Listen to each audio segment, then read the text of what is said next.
That felt like a plus expenses beginning. I try to jump scare you with these intros to make sure we get the pure, unfiltered epi. We don't want any of that self-editing that we all do so well. Yeah. The people demand pure epi.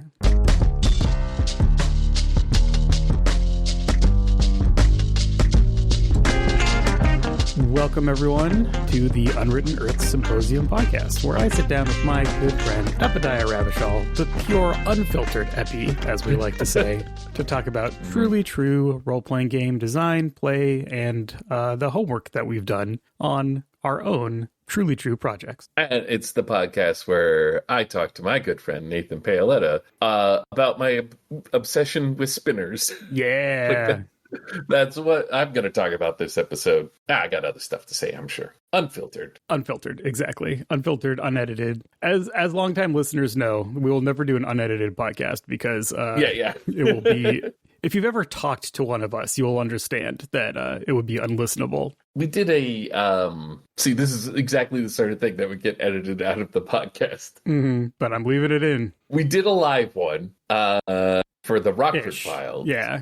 For 200, where you and I and Emily, we sat around a mic, and I think you and I were also a little drunk, if I remember a little correctly. bit, yeah. Yes, but that one got edited as well, didn't it? Yeah. That was like live to tape, if you will, because live studio audience. Yeah, because it was more unedited than our usual thing because it was all of us on one mic, so we didn't have separate tracks and stuff. So there was only so much you could do and not have it be like super chopped up and hard to follow, which is fine. Like that was the tone of that episode. We were talking about one of the 90s movies, and I thought it was a good time. Yeah, no, I enjoyed myself.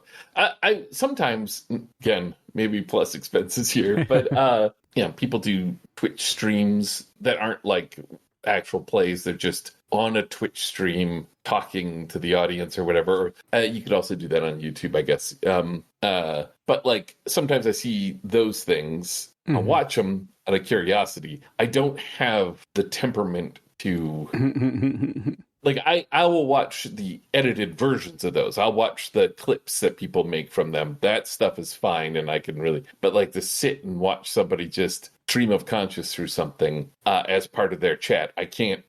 I just get distracted and wander away. Like that's it. I think that relies on, having that particular parasocial relationship, right? Where it's like, right. On the audience side, you're kind of like, I'm just hanging out with my friend. Yeah.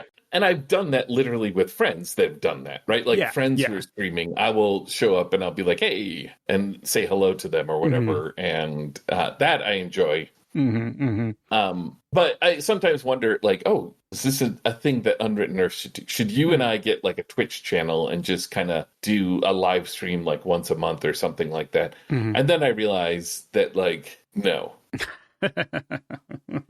Our Playtest Tuesday and co-working are more my speed, right? Like, not like us broadcasting out, but like, I guess co-working, Cower King. We do broadcast out a little bit there, but like Playtest Tuesday, we're interacting with people. They're bringing their games. Right. We're playing them. There's feedback going on from everyone. Just it's a more of a feel of like being at a con or something like that. Yeah. It's more a community activity. Theoretically, again, one of the goals is we wouldn't have to be there. Other people can show up for Playtest Tuesday and do the thing, and we don't actually have to be part of it. We like being part of it, but we wouldn't have to. Right. The co-working's a little bit more like that, but also that is, people do co-working streams where they're like, I am a streamer. One of the things I put on my schedule is my co-working time, and that's kind of the like, come hang out, and I'm, might talk about some things or whatever. As opposed to a focused, I'm playing this game kind of stream. But also ours are often very quiet because we are actually working.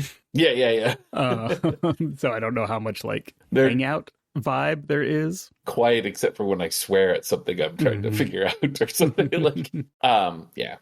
Maybe this will be a good plus expenses topic to talk about what a more public stream that we did, how that would fit in with what we actually want to do and our goals and that kind of thing. Yeah. But yeah, well, speaking of goals and Playtest Tuesday, yes, this is our homework assignment is due. The teacher's given us a couple extensions, and overdue. And it is now time to bring it in and talk about the homework that we've been doing on our in-process games that we've been talking about throughout this season thus far of the show.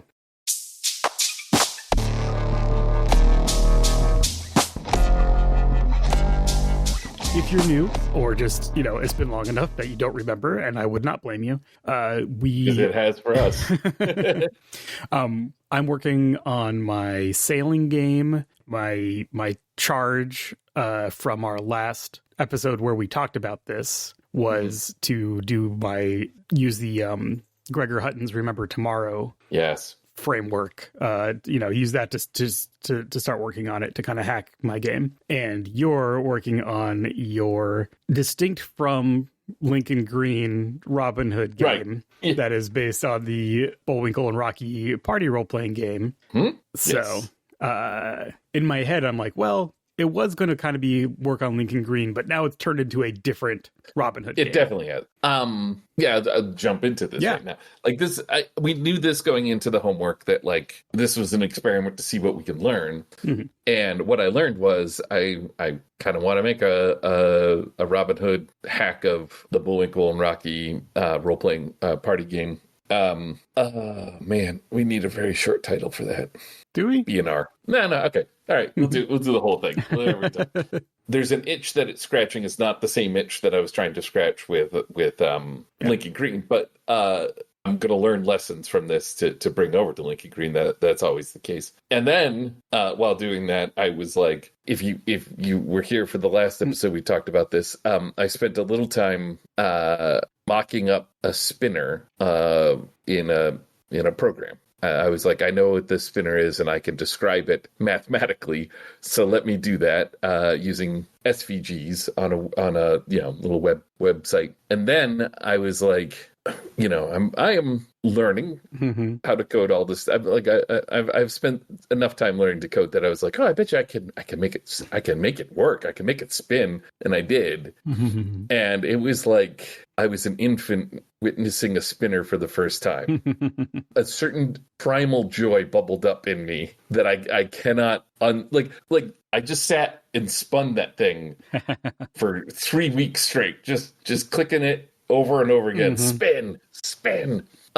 So it got me thinking about spinners, and I have a post that I'm going to eventually do that talks about, maybe spinners are the things that we want instead of digital dice. I could talk a little bit about that, right? That seems like the part of the homework. Yeah. So when you have digital dice, there's many different kinds, and it's fine. Like they satisfy different needs or whatever. We use some on Discord. I don't think we have any on our Discord here. We should fix that. But quite often on some of the other Discords where I play, we have them where you just type into the channel 2d6 plus 3. And then you get 2d6. It tells you the result.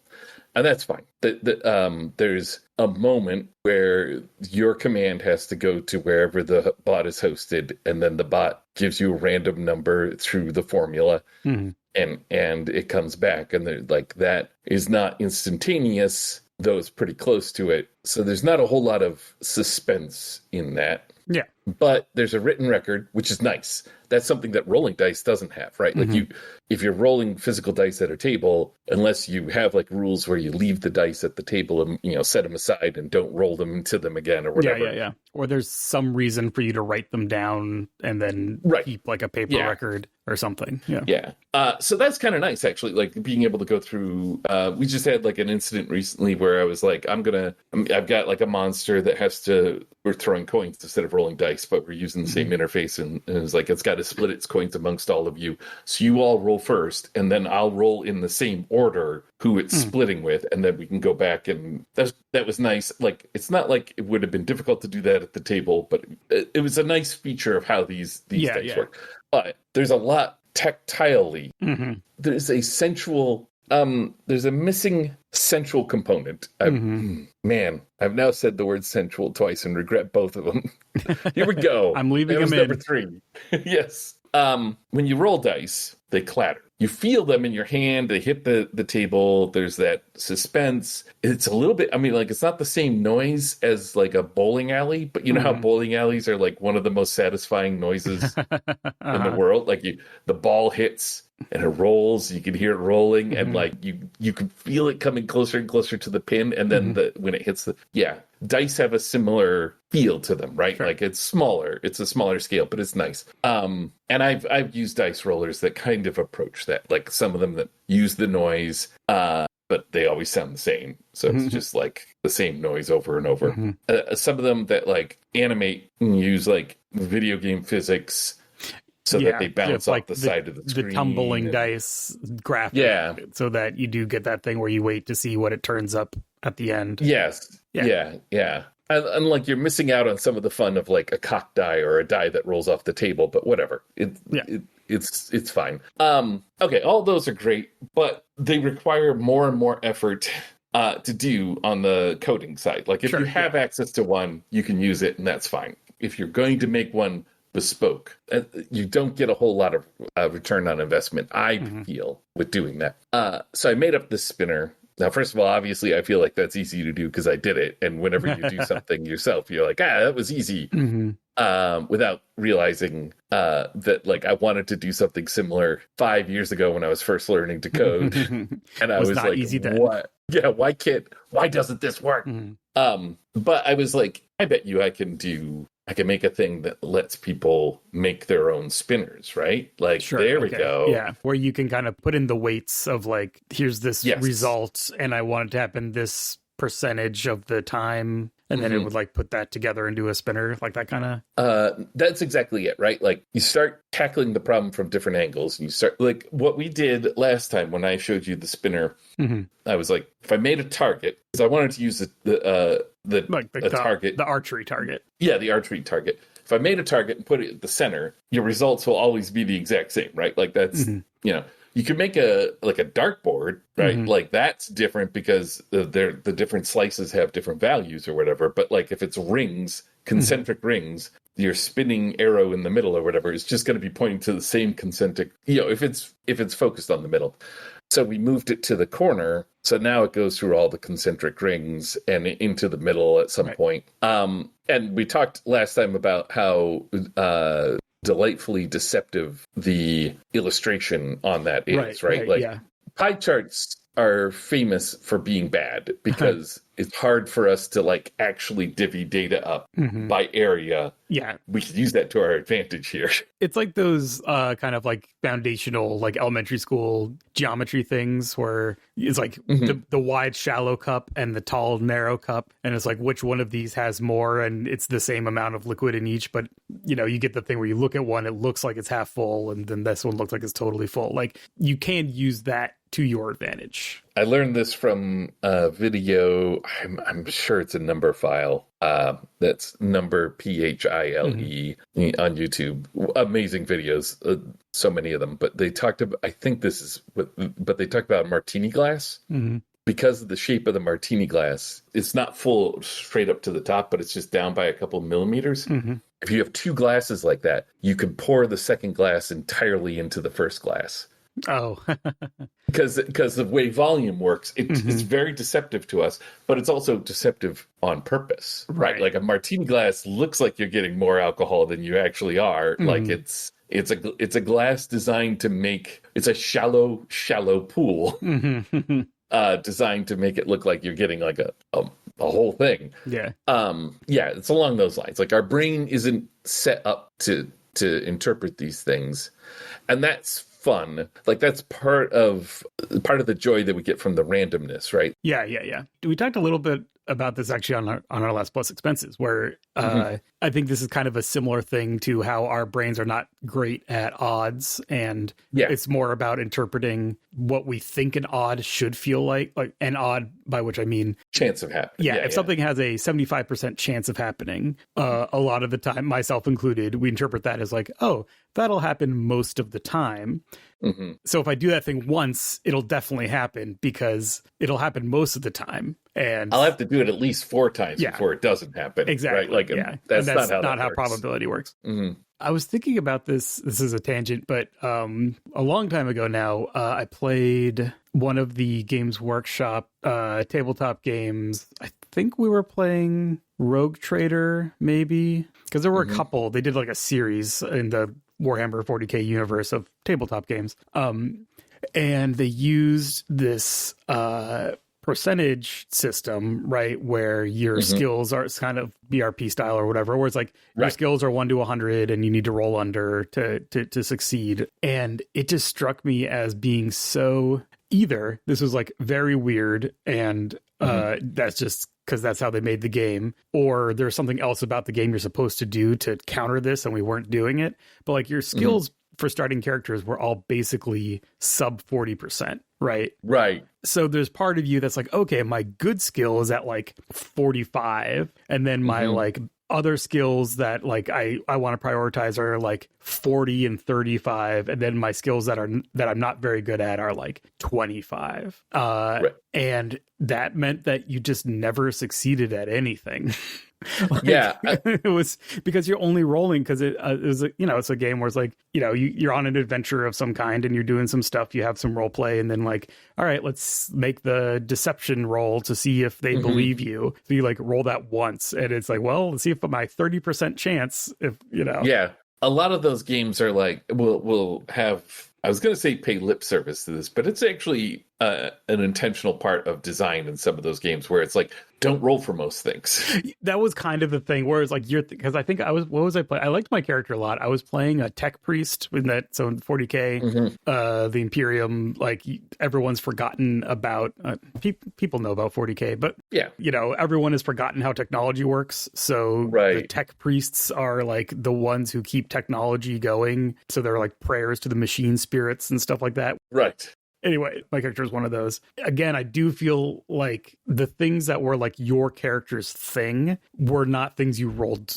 your skills for. Right. I think there was other kinds of roles, like it was still percentage, but it was like on a different track. Like that stuff was like, all right, so you have like an 80 in repair in using your prayer skill to repair stuff or whatever, right? That's like just a different magnitude of the success ranges, because like this is your character's stuff you do, and then it's like, and here's all the skills you roll if you ever have to do anything else, which you shouldn't, because rolling those dice is bad for you. Right. Yeah. Well, the Bullwinkle and Rocky role-playing party game, you don't roll, but you have these spinners, and like you can see on the spinner, I just said that pie charts lied to you, but you can still see how bad your odds are on these spinners. It's like almost none of them are 50%. I think we looked at it before, and I think like Natasha Fatale has a 50%, and you have one stat. It's just that. I think Mr. Peabody is slightly better. I think he's like a little over 50% chance of success. But in that game, like part of the game is your team's narrator working a failure to your advantage. Right. It's not a failure means nothing happens situation. Right. Yeah, exactly. Yeah. There's no whiff involved in this. Yeah. Something's going to happen and it's going to move forward. And I mean, I like that. And in particular for this, the idea for this Robin Hood game, which leaning right into that, like I want a more children's cartoon feeling Robin Hood. Actually, there's a live action Maid Marian and Her Merry Men, I think is what it's called. Yeah, it's a British one. It was I think it was written by Tony Robinson. It was created by him, and he's from Blackadder. He plays like the guy who always has a cunning plan on Blackadder. If you're a nerd who watches this stuff, you'll know what I'm talking about. Baldric. Thank you, Internet, for being the brain that I don't have at the moment while you still exist. Anyways, it's a fun little children's series that kind of tips it on its head. Maid Marian is like in charge of the group. She's the revolutionary. Robin is kind of a little bit of a fop who is like very self-absorbed and cares about his reputation only insofar as that it's, as a good guy, only so far as it has people love him. Anyways, that's fun. I'd love to, kind of hit on that angle there. Mm-hmm. And that one is also just full of people messing up all the time.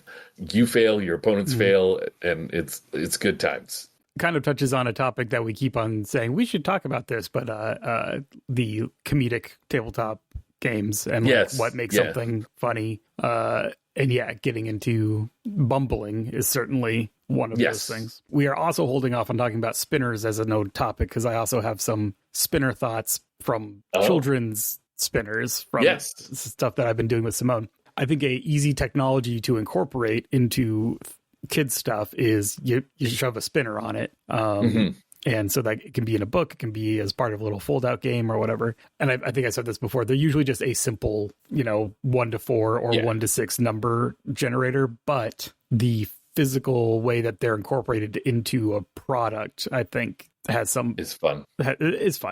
So future episode about spinners. Where are your spinners for this game at? What are you using them for in context of the party game? My original design, which is you take the corner of the target and you're spinning there, and my idea was that characters would have a color band, like the center of the target's red, and then the next one is gold, and then the next one is blue, and then the surrounding outside is white, and that's a miss or something like that.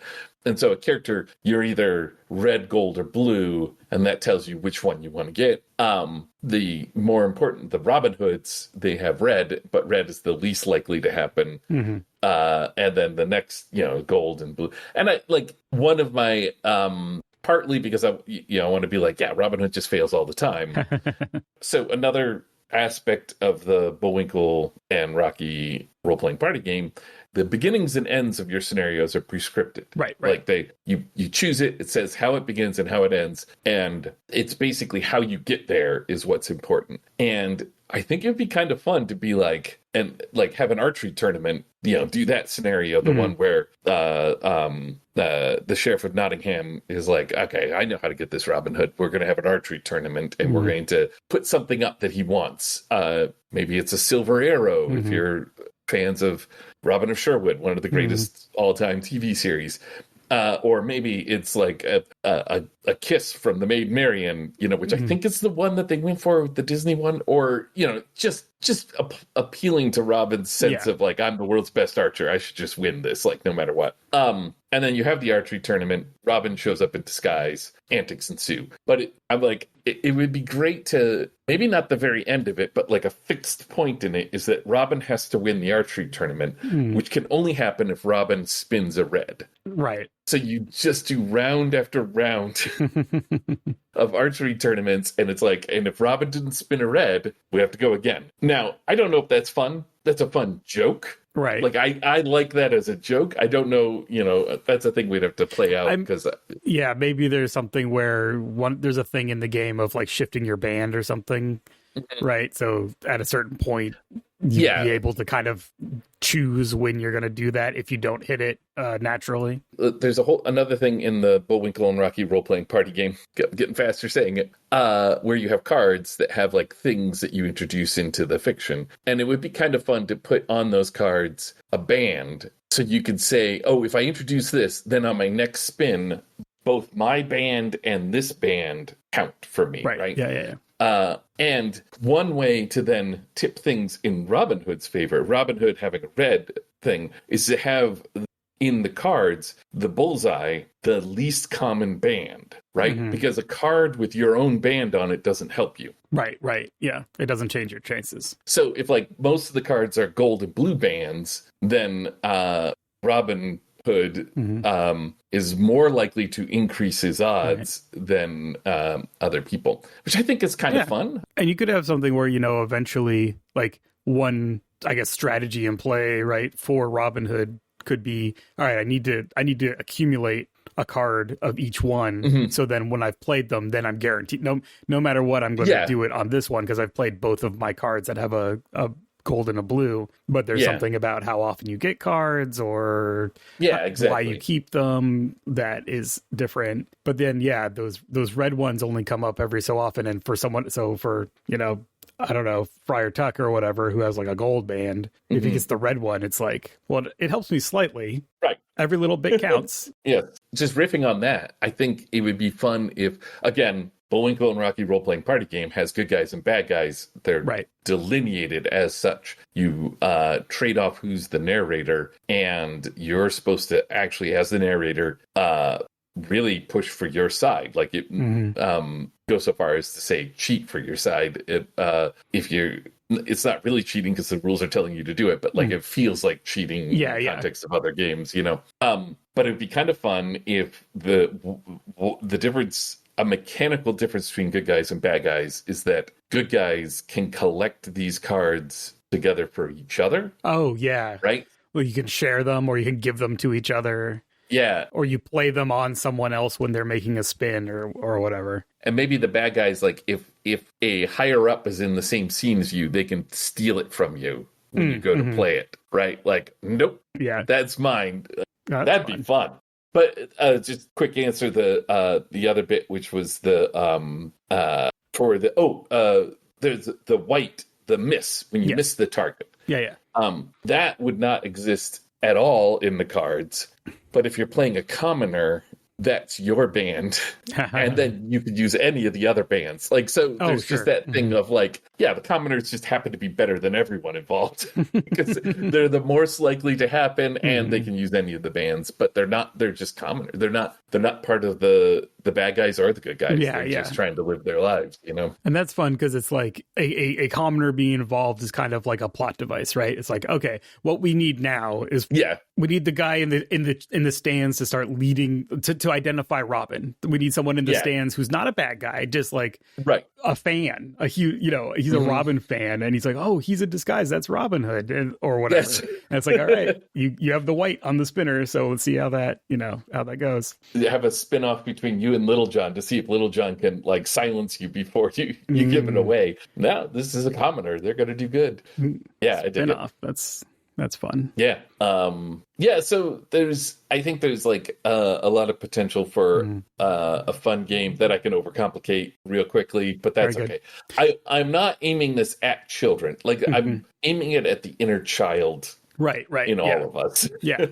So I guess it sounds like a lot of your work has been on implementing spinner technology. Right. For any purposes. Because I guess a future episode would be about spinners, but like there's a moment when you're looking at spinners and you're like specifically looking at spinners that you're making online, and you're like, well, why is the arrow the thing spinning? Like, what if the whole board spun and the arrow was fixed? Or like different parts of it spun independent from each other, and so you end up with like this like you could do a 3D6 spinner or a 2D6 spinner where like the inner side spun one way and the outer side spun another. And whichever ones are at top are the ones you read. Or like, again, maybe you're more like, I have this incredible picture and I'm just going to put a spinner on it. And if you land on this color in the picture, it's this and this color. But like, so instead of like being like, I want the odds to be this or that, I don't care. It's this picture. And, maybe I'll adjust the size of the spinning needle or whatever. But like, there's a lot of the realm of possibility is vast. And so that becomes less of like pick A, B, or C, and more like, let me teach you how to code. Sure. And so like finding the middle ground between the two of them is going to be the challenge. Right. Yeah. Nice. But that's where I'm at with the Marion and Robin role-playing party game.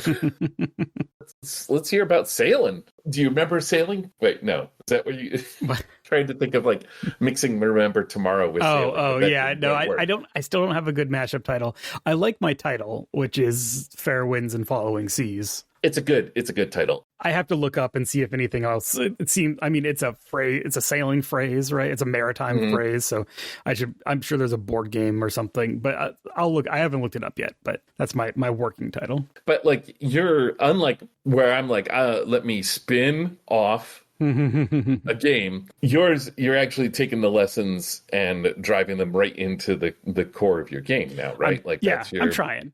Yeah. Shout out to Playtest Tuesday, where I got to run down a lot of the concepts of this with some of the scholars and yourself. So you kind of know more about where it's at than I do.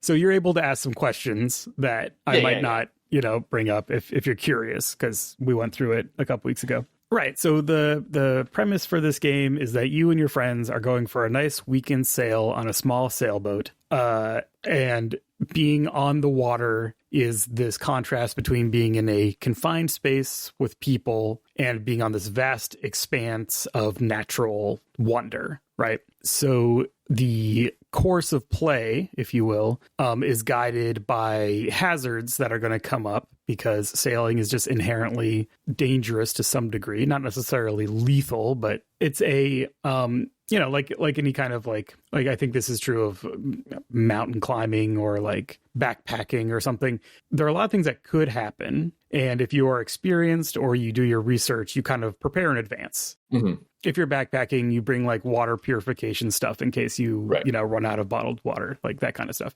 A pocket knife to cut your foot off in case you get trapped between two rocks or that kind of stuff. You bring bear spray, and 99% of the time you go, you do your thing, you come back, and you didn't use any of that stuff.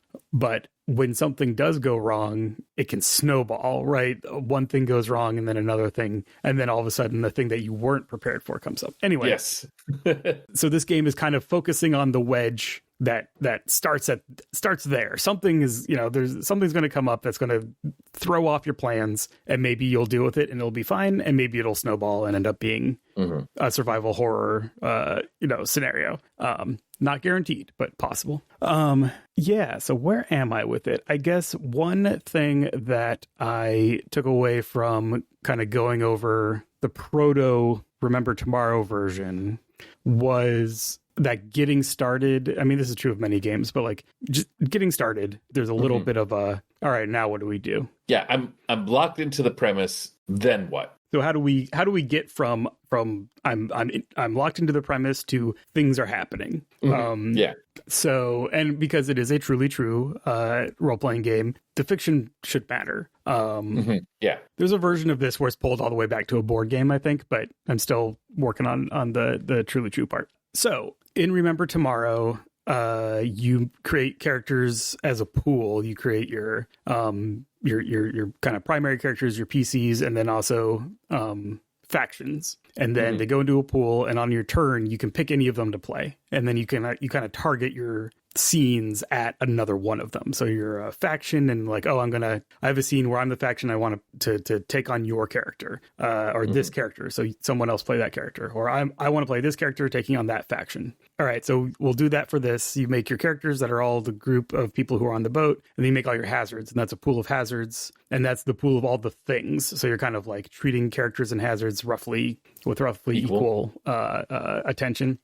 And I think that actually is not serving me here, because for this very reason of like, how do we get started? I think having individual embodied characters actually will make that easier. I think it'll make it more approachable in terms of like, just being like, okay, what do we do? And like the first thing you do is have some characters and have a little scene about who you are and why you're on the boat. Right. And then I think the hazards still live in a pool, because those are going to be more, I think it'll be more fun to pick as you go out of those, because some of them will feel more relevant than others at different times. Yeah. So there's that. And then also in the Playtest Tuesday, the idea came up of being more specific about like what the cruise is. Like what are you doing? Because I've been saying like, oh, you could be on a weekend sail or a fishing trip or whatever, instead of or whatever. What if there's specifics, so that when you start that game, you're like, okay, we are doing this and here. So it's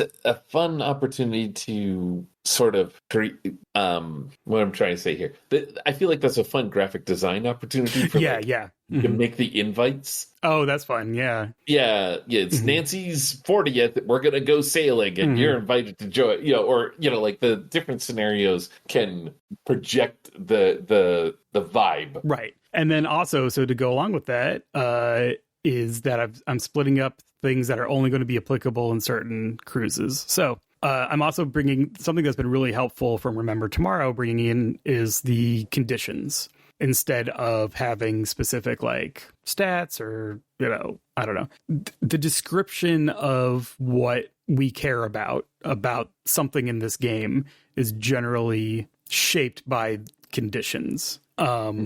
So your characters have conditions, the boat has conditions, and the hazards have stats that then lead to certain conditions going back to the boat or the characters. So right now how it works is first you come up with characters and you don't necessarily, there's a little bit of like abstraction as like when exactly you decide like what your names are and stuff like that could kind of happen at any point during this process.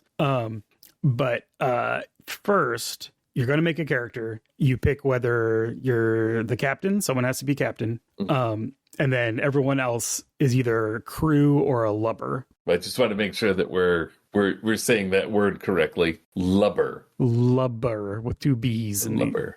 Yes. Like a landlubber. Yeah. Right. So you have the captain, you have crew. So the captain's always salty. That's their condition they start with. Oh, right. Yes. Crew. Everyone who's crew has a condition of being competent. So that's someone who's been on a boat before, not necessarily like literal, like you crew a ship, but like, I go sailing with my dad. He's always the captain. I would count as crew in this scenario because like I've been on a boat before. If he tells me to do a certain thing, I know what he's talking about, etc. Yeah. And then lubbers are unaware. That's their condition. And then you pick your crews. So here's the thing. So I've broken out 5 of them so far. This could be a big list. This could be more constrained. But family reunion, fishing trip, team building exercise, weekend getaway, or booze cruise are what I have here. That's great. And then each of those has a list of, and now pick another condition for your character. So they're going to be different for the different kinds of cruises. Yeah. So like the fishing trip conditions are focused, goal-oriented, lackadaisical, relaxed, and intense. You pick one of those in addition to whatever one you have from being the role. While the booze cruise ones are exhausted, relaxed, queasy, friendly, and obstinate. And there's some overlap, and that's just part of it. Is, I was only coming up with so many. I don't know if 5 is the right number. Maybe that's not enough. Like, I don't know, but this is where we're at. I was going to say there's another fun opportunity where if you come up with those conditions, like a master list of conditions, and you say to create a scenario, you have to put so many of these together. And here's some, like the booze cruise, these put together, and these two, because that for the there's a certain person, me, who will look at that and be like, oh, right, let's identify all of them, let's figure them all out, let's you have 10 of them and we have to put combinations of 5. Where's your calculator? I was gonna say there's some building blocks there to be like, here's how to build your own, roll your own cruise. Yeah, for sure. And then each of those also comes with 2 hazards that are part of that cruise, a narrow and a wide hazard. And I think this is where another thing that came up was like, there's these very, really specific things that can come up when you're sailing that are 252. What's that? If you get 10 conditions and you choose 5 conditions per each one, you have 252 different types of cruises. All right. I got 5 here. So yeah, we're good. You get them started. That's all you have to do. But yeah, so there's like really specific things that happen during sailing that like make the story. And I want the hazards to kind of be what turns into those post hoc stories without really programming exactly what the deal is. So I don't want a set menu of hazards, but I do think that each of these is going to have a couple set ones that comes with it. And then everyone creates a hazard as well. So you end up with a pool that's going to be 2 more than the number of players, which feels about right. Enough to choose from, but yeah. They also set the example of like what does a hazard, what is a hazard? What does it mean? Like, how much description do you put into like the problem? So that's one of the next things I need to do is actually write some of these up. And it's just like 1 or 2 sentences, but like, how particular is it? How like transparent is it to someone who isn't a knowledgeable sailing person? That kind of thing. So yeah, so you have here's the characters, you have your role, you have your condition, you know what kind of cruise you're on. So let's talk about the day or so leading up to the sail. What's brought you there? Why are you like either feeling the way you are, like about your, like relative to your condition? Like if you're excited, like why are you excited? If you're obstinate, why are you obstinate? And just do that little kind of freeform, let's talk about these characters bit. And then this is where you determine who's ready, willing, and able, which is the other yes, Remember Tomorrow thing. The one that we keep using over and over. The one we keep using over and over. Shout out to Gregor, one of the greatest to ever do it. Yeah, so that was one of the other things that came up was like, if you're sitting down to play, again, you're locked in on the premise, you think it'll be fun to play, but you don't really know anything about sailing. So you're starting from your character. Who's my character? What do I have to hang on them in terms of like narration and, you know, what I want to see in the game? Is there some kind of relationship building step? Do you do some kind of, you know, what do you do to kind of bring everyone together? And I don't want to have too many. Now, as I'm going over rules, I don't want to have too many rules. So, you know, I don't really want to do like a relationship, like stat or metric or map or anything. Yeah. But I think assigning ready, willing, able, because at first you just picked it. You're just like, I'm this, or I'm this. Because the idea is then during hazards for wide ones, you need the person who rolls for different things is going to be, you need a ready person, a willing person, and an able person. You're going to need you know, all of you kind of working together is the idea. So you need those all represented on the ship or on the boat. Anyway, the captain's always able. That's where you start. And then the captain picks one of the other characters and says, all right, I think you are either ready or willing. And then that person picks another person to be the last one. So you get all 3. And then if you have more players, you just go on assigning. You're assigning who's ready, willing, and able. But it's in context of who are the characters and what are the conditions. So like, if I'm like, all right, I'm the captain, this is a booze cruise. You know, you're playing a character who's a crew. So you've been on a boat before, and you're, relaxed. So like, okay, you're like my buddy.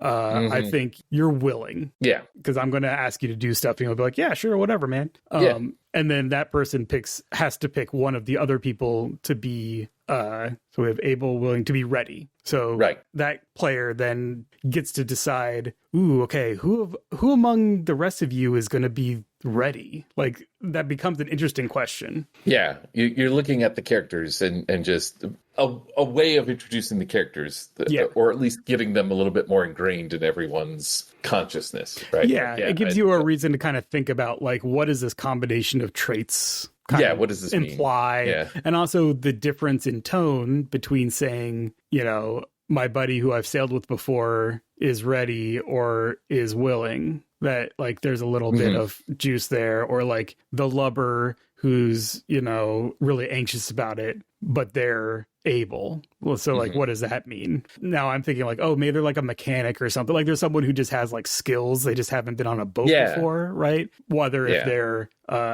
willing, and it's like, okay, so they're going to jump in front of someone else because they want to be like, oh, I can do that. But because they have this anxious energy or whatever, but maybe you're not the right person. Anyway, so the idea is you start to think about the characters' vibes from that combination. I like that. I really like that. That's what I was working on, you know, to prep for this, is just like, let's lock in a little more of the starting stuff. And I think choosing a character and then playing a single embodied character is going to be closer. It'll be easier to get into the headspace, both the headspace of making decisions, because now it's like, all right, on my turn, I get to pick the scene. So what scene do I want to see? And some of those are going to be driven by reaction to what's going on in play, but some of them are just going to be what you want. And so playing a character, you can be like, okay, well, this is what the character wants, right? It's like a little easier to do that. And also to try and get some of the sense of like crampedness where like everyone is just jammed together the whole time. I think playing an individual character actually helps lead to that, versus if you just pick whoever you want, there's kind of this like inherent abstractness to the social situation, because you're like, oh, I could... Everything's in fluid. Everything's always really fluid. And then if you're playing an embodied character, then I keep saying embodied just because like it's not like a LARP, but like you have continuity as you play of what decisions the character is making. And so you can start to have that sense of like consequences for earlier actions. And I think that also leads to being able to articulate that like we're all stuck together kind of sense. So that was the other reason I was like, okay, let's go back to single characters for that.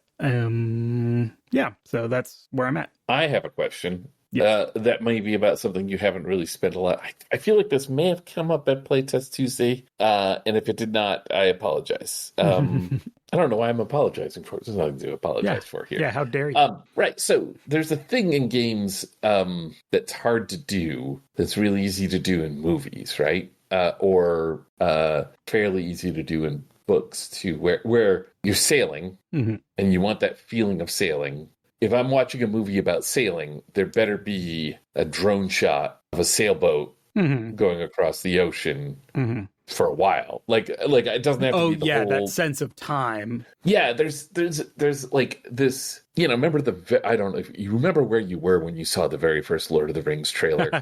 And, and they walk up across that mountain ridge and you're like, yes, I just want to watch that for the rest of my life. Right? Like that's hard to get in a role-playing game because it's not like you can certainly describe that. You could and tell people, hey, describe that now.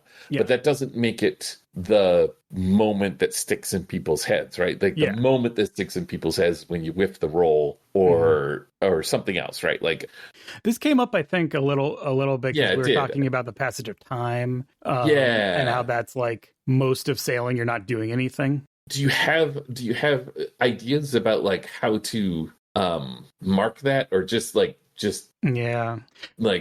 generate that in the fiction or like, well, I don't even know what you want to do with it. Like maybe we're just going to go from emergency to emergency and have like little interpersonal scenes in between where we're relaxed or where we're tense because of the fact that so-and-so didn't handle the emergency correctly and he's very angry with everyone, even though he's really angry with himself. I mean, like, I'm looking forward to that game. Yeah. But like, what is it that's... No, that is a really good question. I think it's probably like... It's hard. Probably the most difficult design challenge of this kind of thing. To the point where it's like, if I don't hit that, that's probably okay. Because like, the game will work in a different without that, I think. But that's the ultimate goal. That's the ultimate vision, is to kind of try and have some of that sense. I don't have great ideas. I kind of want to get the game more, the core of it, solidified, a little tighter, so that I have a little more confidence to be like, okay, we could play this. But one thought I had, I think I said this in kind of joking, but kind of probably it'd probably be a good starting point, is to steal some real-time stuff from Jason Morningstar's The Skeletons. So you, in that game, you play skeletons in like a tomb or some situation where you're buried, and you play out little kind of vignettes of every time you are awakened, and the time between them extends, and so you wait for real time. You're supposed to like sit in the dark for a certain amount of time between each scene, essentially, or between each little session. And that starts off at very, very brief, like, I don't remember exactly, but it starts off at, 5 or 10 seconds or something like that. And every time, and then each subsequent one is a longer time. And you really do hit that thing where you're like, okay, this is the 1 minute one. And it feels like eternity because you never sit in silence for a minute, in our day and age. So I think there might be something like that where you just put on like a ocean soundscape on a phone and just sit there. Because that's the other thing, is what do you do? Because in the Skeletons, it's important that you sit in silence. That's important. But I'm reflecting now on the airship game that I've talked about before, where part of the design of that game is that there's a playlist and that the person running it, who is not playing one of the characters, who's really like a facilitator. So the facilitator both cues the whole thing in advance and then also plays the music while you're playing and then changes it from season to season. It's a different playlist for each season. And it's all like instrumental kind of guitar kind of music for the most part. But because in that game, part of the poetry of that game is sitting and thinking about a response to a question. You're asked a question and then you need to respond. Your response is building the world, is pushing the plot forward, and is also trying to hit the words that are on your card. So like sitting there in silence, it's difficult because people want to break silence, right? But sitting there with music is more contemplative and gives you permission to kind of think for a little bit. So one version of this could be where, there's some kind of audio cues, some kind of audio bed, because I don't think it wants to be music. It could be music, I guess. But because that sense when you are sailing, it's like the creak of the sails, the sound of the water against the boat, the laughing sound of the birds, that stuff all is very much part of that experience. So that could be part of it where, so right now there's the scenes are cruising scenes, planning scenes, and hazard scenes. So it could be like at the start of a cruising scene, you sit and listen to, you like sit in some kind of contemplation, have this music, have this audio bed until, someone starts talking basically. Yeah. And you kind of like let the group decide how much patience they have for that. Another thought, this is just spitballing here, is there could be something with dice, Swords Without Master style, where passing the dice is an indicator. The dice aren't super important. They're important because you need to roll them for hazards, but I'm kind of working them into other scenes as well, because the drama of rolling the die, I think, is important. There's a little bit of like, you could do this where it's totally diceless in the other kinds of scenes, but thinking through how that would feel, I think it's a little too authorial. Like there's something rolling the die where it's like, and now we're giving it up to fate, and we'll see what happens, even if it's not a huge deal what the result is. Anyway, so there could be something where it's like one of the things that you're told to do is like at the end of a scene, you have dice that you've used for something, and then you hold them, and then before the next turn starts, you just let this audio play, and then you pass the dice when you're ready for someone else to start a scene, like something like that, where it's like, you get to pace it out. You kind of have a little authorship over like how much downtime you want before the next thing happens. And that actually kind of hooks into something I put in this morning when I was working on this, actually, which is that in cruise scenes, which is the slice of life hanging out on the boat scenes, those are about potentially unchecking conditions or changing someone else's condition. And there's a die roll. And there's a potential for a tie.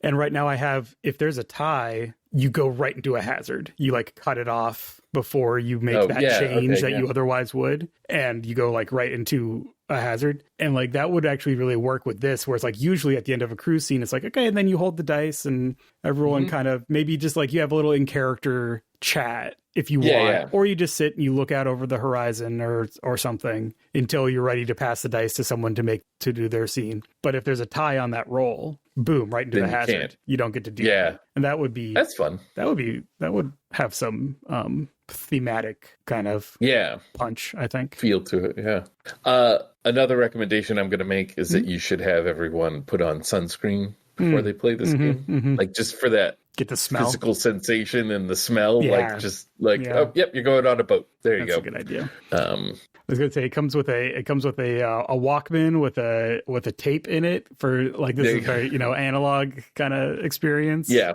and a tube of sunscreen. I bet you it would be trivial to get sunscreen scented candles to brand and ship with the game. In fact, I'm just going to walk 3 blocks from my house and just knock on a factory door and see if they can do it. Because I'm in scented candle country. I see. Yes. Yeah. Oh, that's interesting. I think the audio thing probably is a strong starting point for me to start. Yeah, I think so about too. It, build a playlist and see how that works. It's fun because also like there's an opportunity here for it because it's. I'm trying to think of like why I think there's an opportunity here. I think it's largely because it's like this more constrained story. So like if you were doing like like it'd be like, oh yeah, here's a playlist for Worldwide Wrestling. That's fine. But like Worldwide Wrestling, even though it's all just about professional wrestling, the field is so wide open. Yeah. Right. Your 5 scenarios that you listed, the cruise types, like still feel you're on a boat. They're still the same playlist because it's still like once you start sailing, it's all essentially the same, right? Another thought is that there's a bit of a meta because I'm like, there's this idea now. I have this idea, right? Of you have this audio bed playing, you finish a scene, you're having like a bit of a pause, and it might be a little forced or hackneyed to be like, just have some like in-character chat or whatever. Like, I mean, some people would like to do that, but having that be kind of a load-bearing instruction might be weird. But if it's like, before you pass the dice for the next scene, feel free to talk about how the game is going. If you have any like, hey, I'm thinking about doing a planning scene. What do you guys think? Like, that's an express place to do some like, and here's where you get to talk about the game a little bit as part of the game. Strategize. Yeah, strategize. Or be like, hey, we still have all 3 ready, willing, able, right? Like that kind of stuff. Or like, I'm looking at the hazard list. I don't really understand this one, but it sounds intriguing. Should we workshop it a little bit before we hit it? And that's kind of replicating, again, being sailing. Right. Sometimes you're sailing and then you were talking about the sailing. Like, yeah, exactly. Yeah. It's like, oh, the wind's changing. We need to, need you to adjust the sail while I, whatever. Or like, hey, I'd like to look at the chart. What does this mean? I'm looking at the paper map and looking at the chart and like, what does this symbol mean? And like, you get some education from the captain, or you're looking at binoculars out and you're like, oh, is that a whale? And like, you take 20 minutes trying to see if it was a whale or a rock. Yeah.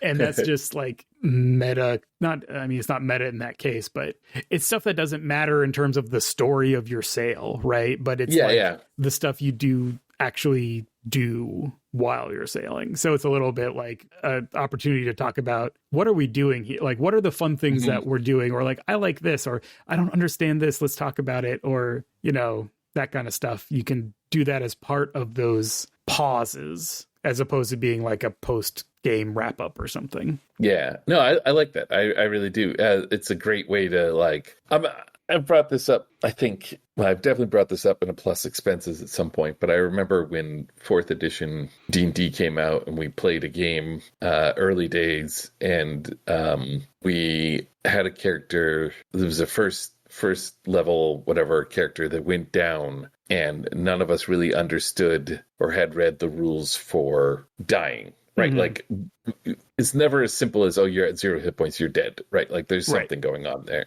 And the experience of everyone pouring through their book trying to figure out what the mechanic was to, like, in the hopes of keeping this character alive felt like an emergency room. Like, I really enjoyed, like, we were literally studying the rules of the game like we're first year medical students who have to save a life, and we're like, I don't know, it's just like flipping through. And the problem was that we didn't realize we had internalized how hit points were made, and did not, I think 4th edition, you take your entire constitution score, not just the modifier, and that's your starting hit points. And so everybody was like far more brittle than the game intended them to be, and we figured that out, and it was like we resuscitated him. I loved the feel of it, and it's not a thing that would have mechanically had come about. It was just like us engaging with like our experience of the rules in a way that matched the fiction, and it was fun. That's fun. Yeah. All right, something there. Do we want to assign homework? So, okay, for future listeners who aren't like in the midst of it right now, we're also right now putting Swords Without Master together, which is part of why the homework is taking so long for us to do. Like, we've got it's our own fault. We're assigning ourselves homework and our day job work like at the same time. So and you and I are busy figuring out the next annual. So it's I think it'd be fun for us to assign the simplest homework we can think of.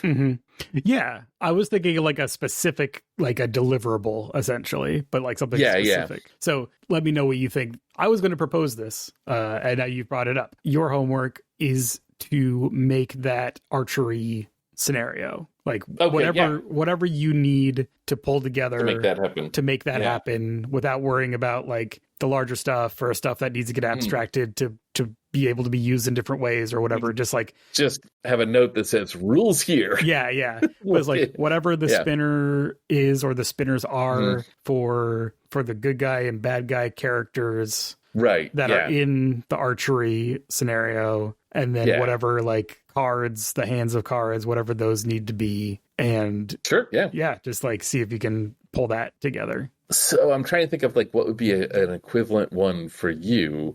I mean, is it the same to just say like, can you flesh out one of the cruises? But like, I feel like you're almost there already. But hey, why not? Like, that's I think a good like at least one of them. Well, okay, what am I excited about now is maybe chasing down this audio idea and putting together a little playlist.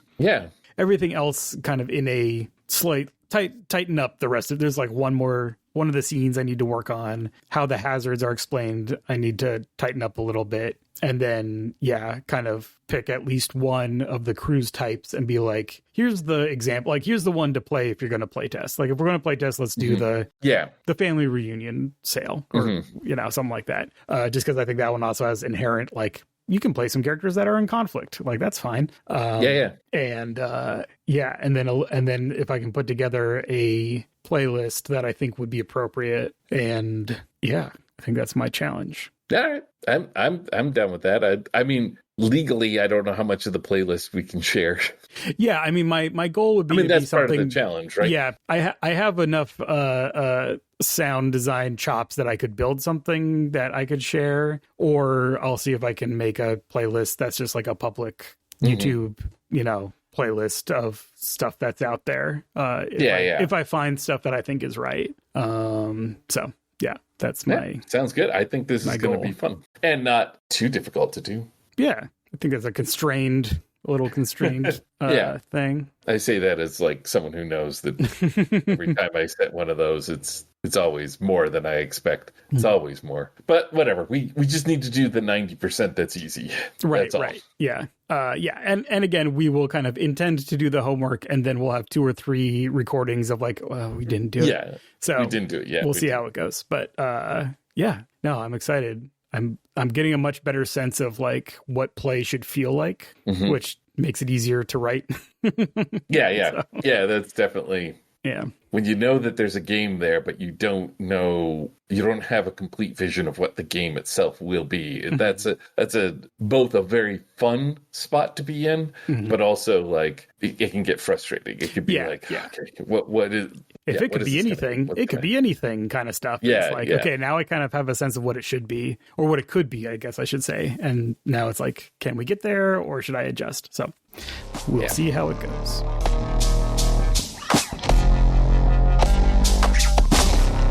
Well, I think that brings us to the end of this very podcast. Yes. We've turned in our homework. It's we follow art school grading rules. So, as long as we do the work, as long as we participate, that's all that matters. There's no grades. Got our trophies. Yeah, we got our trophies. Exactly.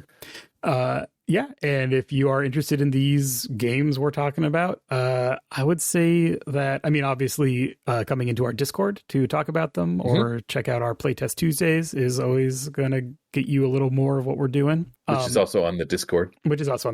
Yep. Or you can, keep listening to the show. We appreciate it. Yeah. We are supported by listeners over at Patreon at patreon.com/unwrittenearths. And in addition to getting our normal free show, you also get our plus expenses, which we're going to go record right now after we finish this, where we talk more about games, but also media and things going on, and generally not too many terrible things. Yeah. We try to avoid terrible things, but yes, sometimes. It's mainly just friends chatting. Yep. But specifically, if you're interested in like the game stuff, our Pet Crimes game is a Patreon exclusive. And that's a game that we kind of developed last year using a similar process. And I suspect, actually, this will be a question for Plus Expenses, is like, what are we going to do with these games? So Patreon may be relevant there.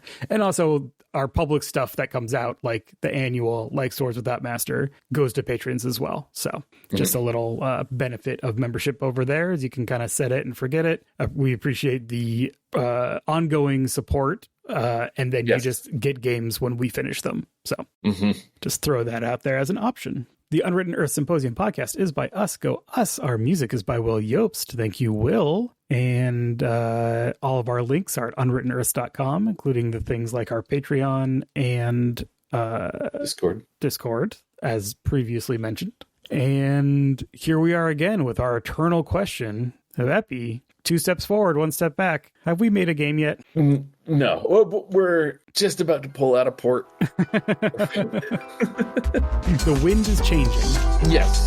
That's good. I like that.